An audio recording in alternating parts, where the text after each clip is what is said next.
Top Republicans appeal to Ryan to seek Speaker's job and Unify Party. Washington, House Republicans, struggling to regroup and reunify their conference in the face of a leadership crisis, achieved no new clarity on Friday about who might step forward to claim the Speaker's gavel as attention remained focused on Representative Paul D. Ryan of Wisconsin, who has said repeatedly he does not want the job.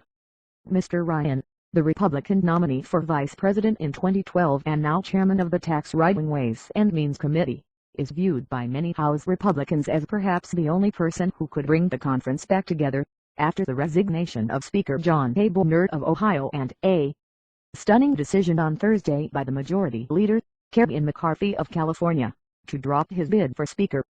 Both Mr. Boehner and Mr. McCarthy have been trying to cajole Mr. Ryan into running, and several lawmakers leaving a conference meeting in the basement of the Capitol said they believed Mr. Ryan was softening his position and would return to Wisconsin to discuss the situation with his family and closest advisors.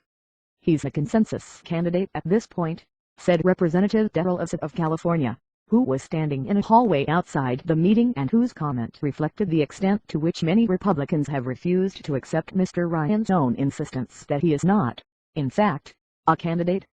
"He's both vetted and he has experience of chairing not one but now two committees," Mr. Issa said, referring to Mr. Ryan's prior role as chairman of the Budget Committee.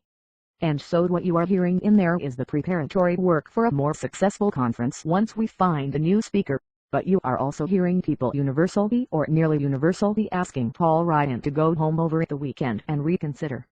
Mr. Ryan, upon entering and exiting the meeting, made no comment, which in its